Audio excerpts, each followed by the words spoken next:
Hey there. Welcome to the podcast. Today, I'm so excited to teach you about something you probably have never heard before, unless you're on my email list. And if you're not on my email list, you're totally missing out and you need to go get on my email list right now. Go to my website, emilygibsoncoaching.com. You'll land on the page. There'll be a pop-up that says, "Hi, let me send you my podcast roadmap." And then you just type your email in. We send you a PDF with the podcast roadmap. We add you to the email list. And then you get a weekly Trust Tuesday email from me every single week where I teach you about little tips and tricks for how to live your life in a more luscious way. All right. If you're watching here on the YouTube channel, if you don't know yet, we broadcast in both places. For those of you that like to watch on YouTube or you want to be more visual, I'm going to have some things here today that I'm going to show you that are really fun to check out, but you can always just listen on the podcast. Don't worry, you don't have to go over to YouTube if you don't want to. I just post other little things on that channel if it's something you want to go and subscribe to at Emily Gibson Coaching. So you can get an update every time I drop something new. Most of the time, I'm literally dropping 1-minute tips, 30-second tips for ways to improve your mental health or improve your business. And it's something that you will absolutely love. So today, we're going to talk about your inner child and how it could be affecting your business. Now, I went through a special accreditation for trauma-informed narcissistic abuse specifically. But in that certification, I received an accreditation that allows me to understand and help you with your nervous system and how trauma throughout your life is probably getting in your way, even if you don't acknowledge it. Now, everyone has trauma. So before you start tuning me out, like, I don't have trauma, I didn't have childhood trauma, you're wrong, because when you came through the birth canal, you experienced trauma. Trauma is anything that our nervous system perceives as pain for an extended period of time. So when you were born, you went through trauma. It's why you started crying and screaming because you were cold and they cut off your food source and took you out of the warm, happy home inside of your mom's belly. And you were just there screaming, "Help me, help me." And that was traumatic to you. So your parents gave you love, nurtured you, or if they didn't, then that began your trauma timeline from there. If you were like me, my parents went through a divorce when I was 2.5. That was traumatic to me, even though I had a therapist and family support and love and all of that. It was hard for me. There were other traumatic things that happened in my life, same as you. You might have had bullying in school. You might have had an abusive parent, emotional abuse or physical abuse, sexual abuse. You may have had bullying with friends or family members that was not alleviated for you. You may have been scared by something. Even something like the pandemic can be very traumatic to people. There are a lot of people that are having long-term psychological effects of that. I remember when 9/11 happened, my mom was a flight attendant, and I remember walking into a roommate down the dorm room, down the hall from me, walking into her room and seeing a United Airlines airplane crash into the second tower live as it was happening and thinking, "Oh my gosh, that was my mom." And again, that experience was not traumatizing to me. It was trauma in a moment, but I immediately was able to get my mom on the cell phone and she said, "No, no, I'm fine. We're good. I'm safe. Everything's fine. I'm in San Francisco. I'm safe." And so because it was not for an extended period of time, my immune system was able to calm down. I didn't have any long-term effects from that. But if you are someone that had long-term effects from those types of situations, it can be something that literally interferes with your life long term. So what I'm going to talk to you about today is how when you avoid your messaging, when you avoid going live on Facebook, when you avoid doing reach outs, when you avoid working on your business, when you avoid the things that you know you need to do to grow your business and you don't know why, you just know you shut down, you know you freeze up, it's likely that you are in a freeze response. That doesn't necessarily mean you're in a trauma response. But what I see time and time again with all of my clients is that there's something that they can tie it back to, whether it's in their childhood, in middle school, in high school, college, something with their children, that it can relate to a traumatic event. Everyone has a trauma timeline. Now, when I say a trauma timeline, if you're watching on the YouTube channel, what I mean is the day that you were born over here, and then a straight line going across the horizontal page to present day. So if you were one of my private clients and I was helping you with trauma or abuse or something like that, or maybe you're one of my clients that you work with me in your business and you're trying to rank up, maybe you have sales goals, maybe you are struggling in your marriage, maybe you're struggling to parent your teenagers, or maybe you just really would like to learn to like yourself. What I have my clients do on occasion is fill out a timeline of past events. And I really love the trauma timeline for every single person because there's always something there, like best friend moved out of state when I was 7. That was traumatic to me because I had to sit alone at the lunch table or whatever it could be. I just made that up. But there's always something here. Like for me, it was my parents' divorce, and it was moving in 6th grade and having to make all new friends again and feeling like I didn't fit in. There was trauma in elementary school before I did that because I wasn't the same religion as everyone around me. And so I felt a little bit isolated and ostracized because I didn't go to the same church as everyone. I didn't even go to church in elementary school. So, I mean, I went on occasion, but that was traumatic to me. I felt isolated. I felt like an outcast. And then when I went into high school, there were traumatic events where I was seeing my friends do things with their boyfriends, not like watching them or whatever, but like I was hearing about things that they were doing. That was traumatizing to me. Then through high school, like certain things that happened there that we don't need to go into that were traumatic to me. And then in college and things like that, like just different things that happened where you just write down your trauma timeline. Now, this is something that you can just do on a piece of paper if you're interested in doing that, where you write down all the traumatic events that you remember as pivotal in from birth until now, right? And it may not even be something that you remember. For example, if you were adopted at birth, that would be on your trauma timeline, but you wouldn't necessarily remember that per se, because if you were an infant, that's not something you're necessarily going to be cognizant of, but you remember hearing about that thing happening to you or whatever it is. So those are really telling when we want to look at the different traumatic events in our life, and it helps us to sort of review things that we might be looking over because we're like, oh, that's in the past. The past is in the past. Ugh, I wish. Wouldn't it be nice if the past were just always in the past? The way we get the past to go in the past is we have to let go of our desire to tell our victim story. Now, I'm going to always hold space for you. You can tell your victim story forever. You can tell that story as long as you need to tell it, because anytime that we've gone through something that has been hard for us, we're going to have a victim story. And as long as we want to hold on to that, we're going to hold a grievance, and we're going to be committed to telling that story in that one way. The way that we heal from trauma, the way that we learn to forgive the past, is we give up our desire for a better past. And when I have my clients fill out that trauma timeline, or just a timeline in general of life events that you remember happening to you, sometimes there's this reckoning with self of, yeah, that was hard. What I did go through, that was difficult.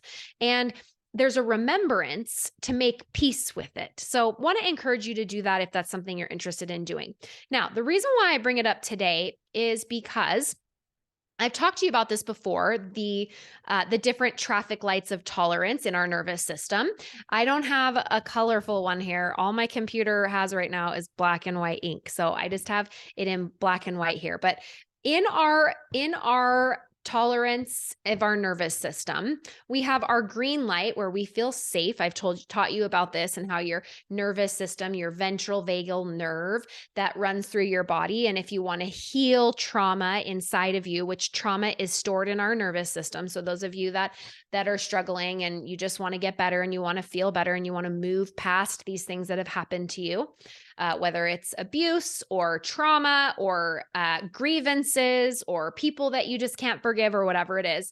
And the green traffic light of tolerance is when we're in that safe place where we're saying, I am safe. I am healed. I am happy. I do control my outcomes. Those are the things that we say to ourselves when we're feeling safe. But then when we are feeling anxious, frustrated, angry, edgy, that's typically the type of response that we feel when we go into fight or flight, that first layer of our nervous system, where we mobilize our energy and we start saying things like, I'm so mad at her and she needs to get in line, or she should apologize, or this, that, and the other. We start to blame other people and do those things when we're in our sympathetic nervous system, that first layer of there's something is wrong. We're perceiving some sort of danger here, and we need to either fight it or run away from it. That's our first initial layer. I like to call this what's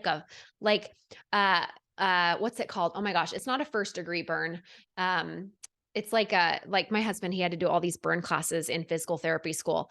I can't remember the word all of a sudden, where it's just like just a little burn, like you might burn your hand on a pot where, oh my gosh, those of you in medical, you're like probably yelling it out right now to me.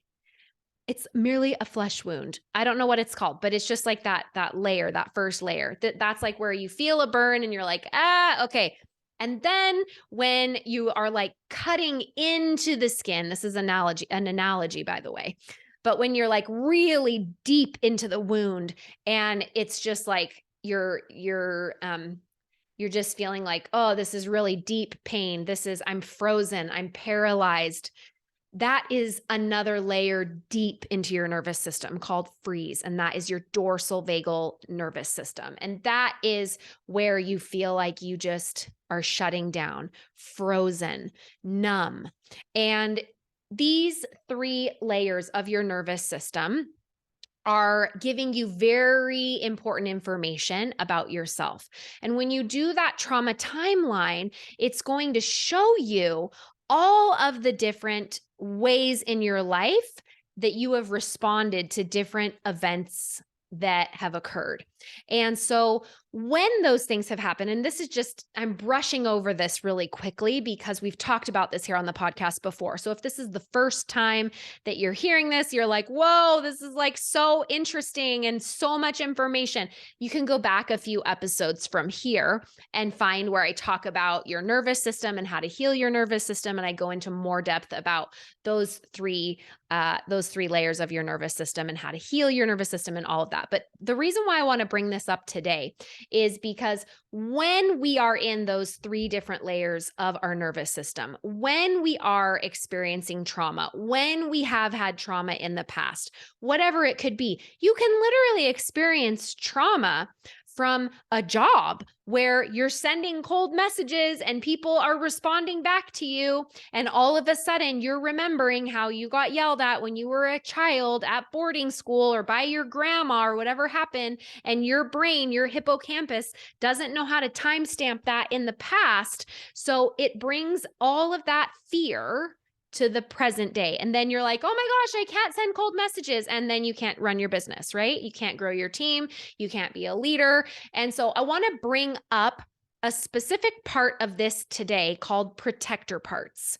And whatever happened in your timeline of your life, your brain has remembered all of it, whether you are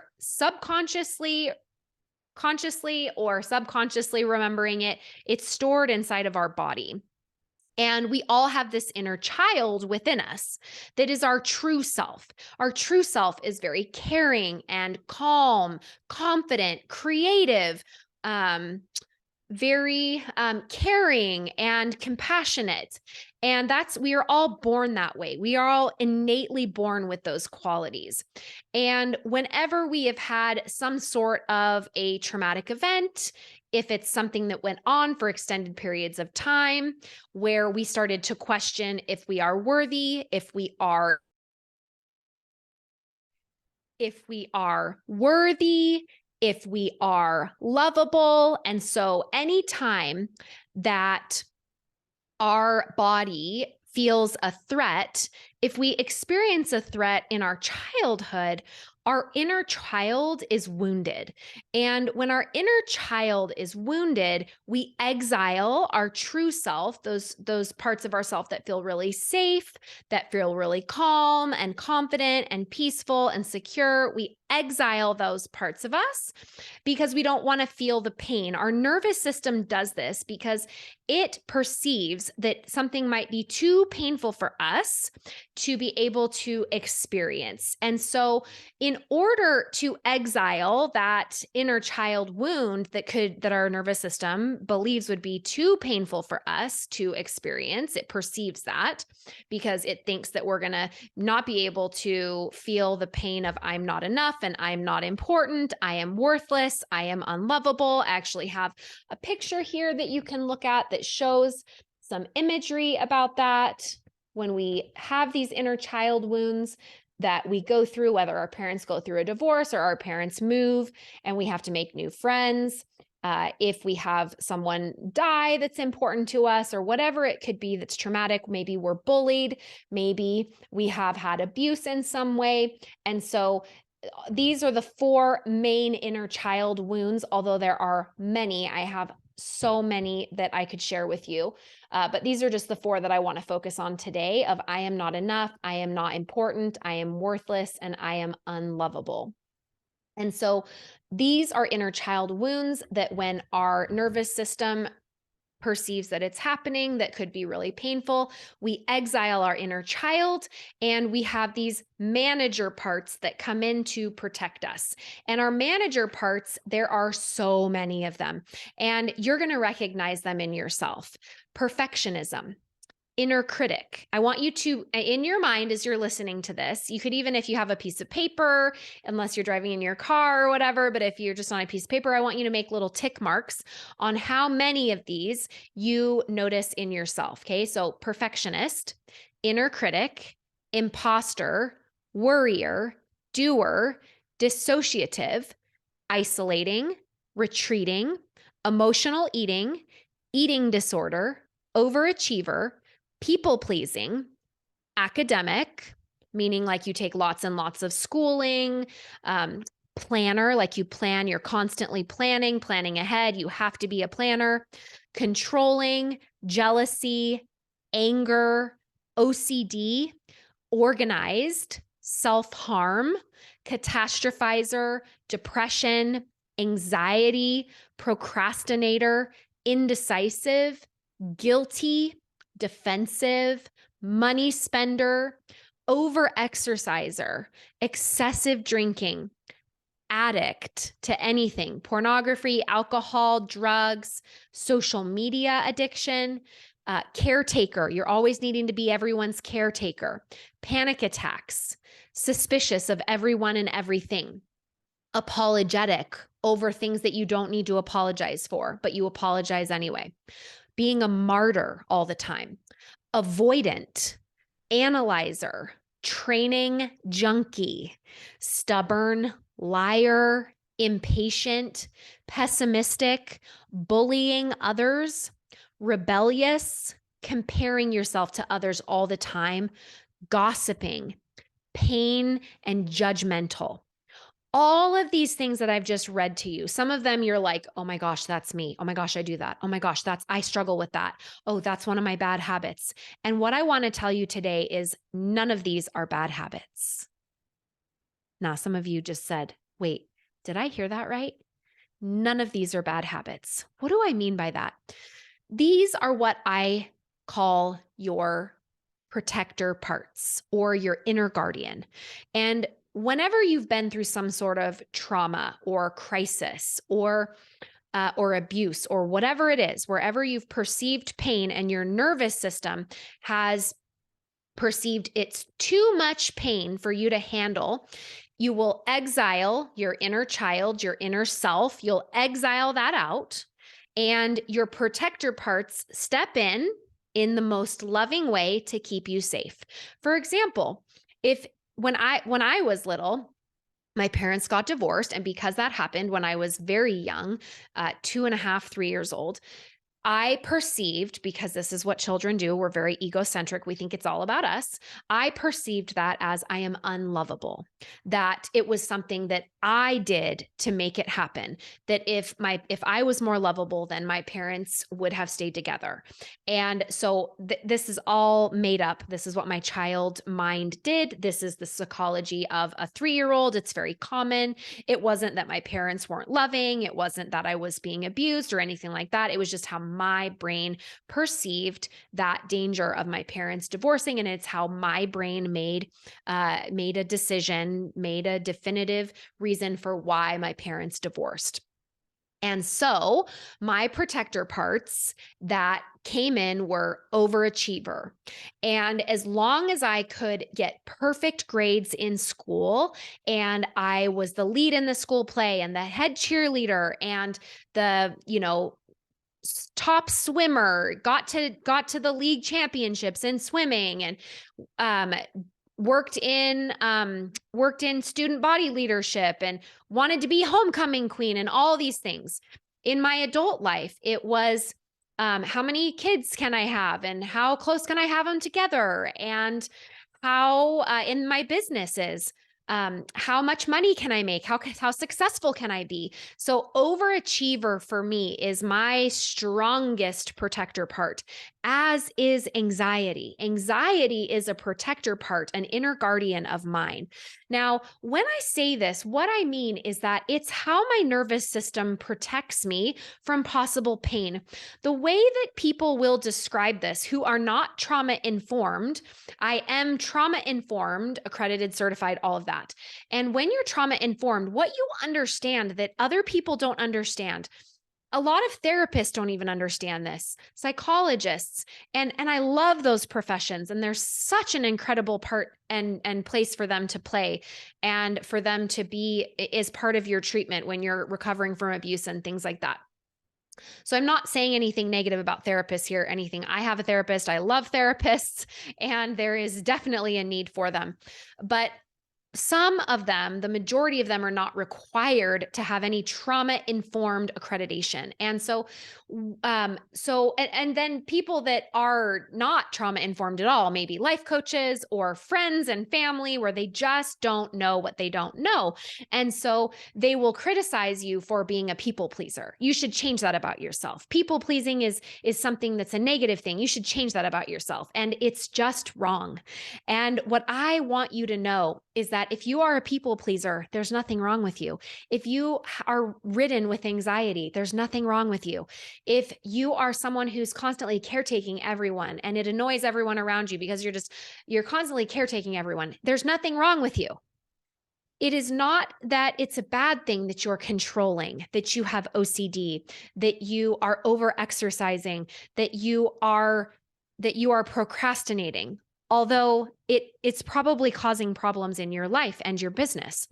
And the reason why I want to tell you about these inner guardians, I like to refer to them as like go-go gadget arms that are there helping you. And I talked about this on my email a couple of weeks ago, where I talked about your protector parts, and your protector parts, all those things that I just listed up, like people pleasing, anxiety, overachieving, being controlling, a training junkie, an analyzer, someone who's very suspicious, all those different things.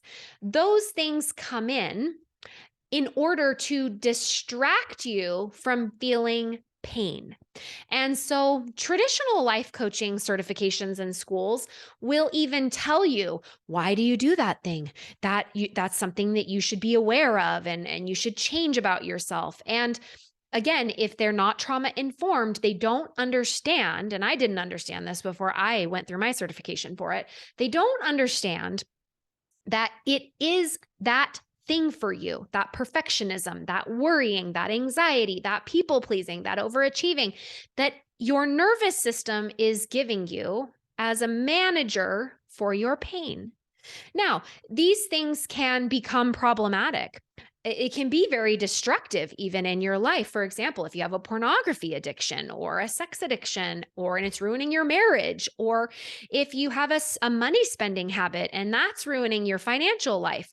It's not to say that we don't want to work on these things, but I want you to first understand that these inner guardians, these protector parts, are what your nervous system is giving to you in the most loving way to try to protect you from feeling pain that it perceives you cannot feel. And so once you can understand and be educated about this knowledge that these inner guardians, these protector parts, the perfectionism, the anxiety, the overspending, the overachieving, the being constantly in action, a doer. That's definitely one of my protector parts.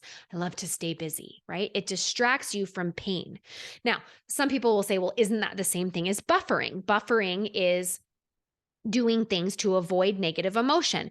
Could be, but I want you to see it in another perspective, in another lens here, that while buffering, if we want to say that buffering is a protector part, when you're trying to heal from trauma, it's a way that we can better understand ourselves rather than shame ourselves and beat ourselves up for needing to buffer. Buffering is just part of being a human being, that when we feel bored, we watch Netflix or scroll social media. When we feel sad, we might eat a cookie. When we feel nervous, we might need to unload the dishwasher. And all of these protector parts are your inner guardians that, I'm not saying like there's like voices in your head or anything like that. I just like to name them an inner guardian because when you look at it in this way, what it's going to help you to understand is that it's your nervous system giving you these protector parts, these go-go gadget arms in the most loving way for you. Because what I see with my clients, and I have private clients that hire me now to work through their trauma and abuse. Then I have my coaching community Beyond the Rank, where I specifically serve the network marketing industry because of my background and experience and wisdom there. Although I have many people that are in the community now that are not even in network marketing, they just want to come and be coached on something else in their life, and we serve whoever comes too.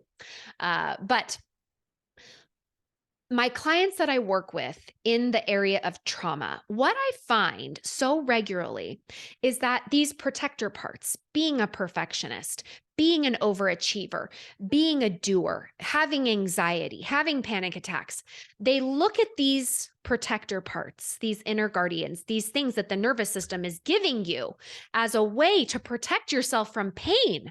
And they don't know that that's what it is. So they think that their anxiety is against them. They think that it's out to get them, not in a psychopathic way or anything like that, in a very sane, logical way of like, my anxiety is always holding me back. It's keeping me from doing the things I want to do, in that type of a way.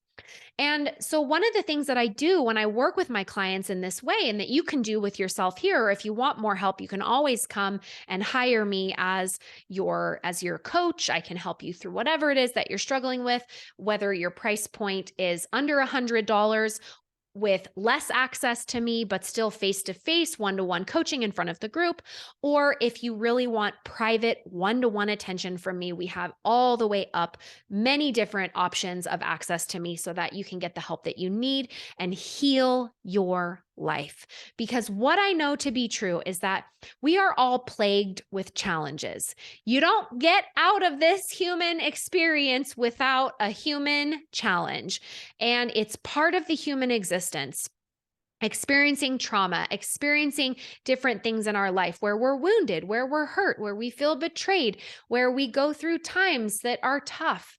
And in all of those things, one common thing that I see with my clients is when they have these protector parts, these inner guardians come out, they criticize themselves for having them. And what I want to offer to you today, what I hope you'll get from this podcast, is to understand that those things about you don't need to be wrong or bad. I want you first and foremost to acknowledge that you have them and to understand that they are there, that your nervous system is giving them to you because it thinks that you may not be lovable or enough or important or worth. And so it gives you these protector parts, the people pleasing, the caregiving, the anxiety, the overeating, the emotional eating, the self harm, whatever it is. You never have to feel shame about those things ever again, because those are things that your nervous system gave you to protect you from the pain of feeling like you're worthless, of feeling like you're unlovable, of feeling like you're not enough, of feeling like you're not important. And it's doing it in the most loving way for you, albeit sometimes in a very destructive way in your life.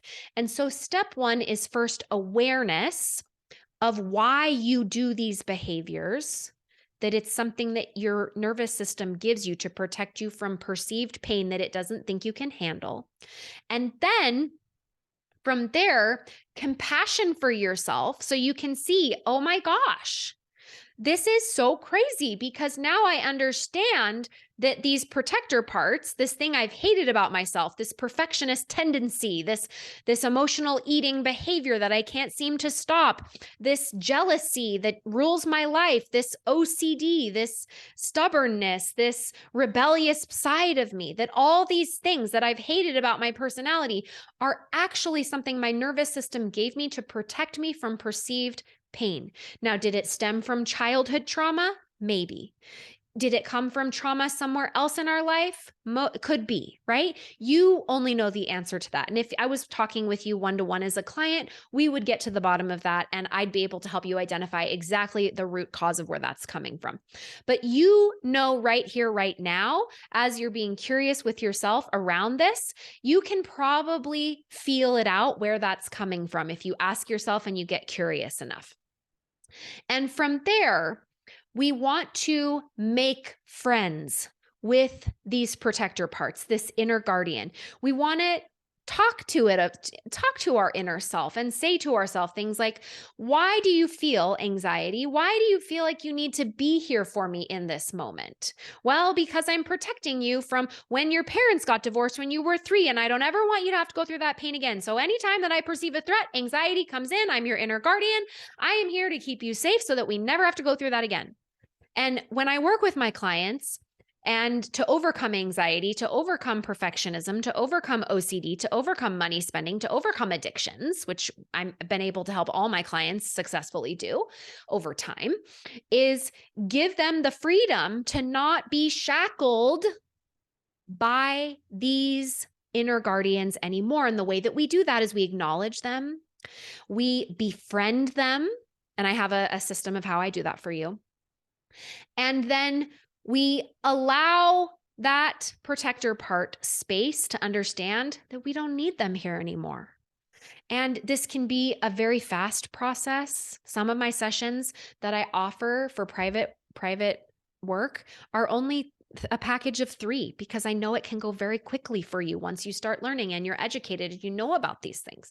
Some of the sessions are 6 sessions long. Some of them are 12 sessions long. We can spread them out over months and 6 months and year if you want to. Or you can just join the member community and come in and raise your hand and get coached on these things, and we can work through them there for under $100 a month. And this is life-changing work that you can do for yourself. And so I hope that this podcast episode is able to help you identify what your protector parts are so that you can understand why they're there working for you, and know that it's your nervous system trying to protect you from perceived pain that it thinks you can't handle. And then the work that you do beyond that is something that you can get by working with me inside of my member community, or maybe going and purchasing and looking into a private member package, or whatever it is that you want to do for yourself. And I hope to continue to provide information here on the podcast that'll be helpful to you. But I hope today that if there's anything that you learned from this, is to now know why you behave the way you do and where that might be stemming from. So I hope you have an amazing day and take care of that inner guardian. Bye now.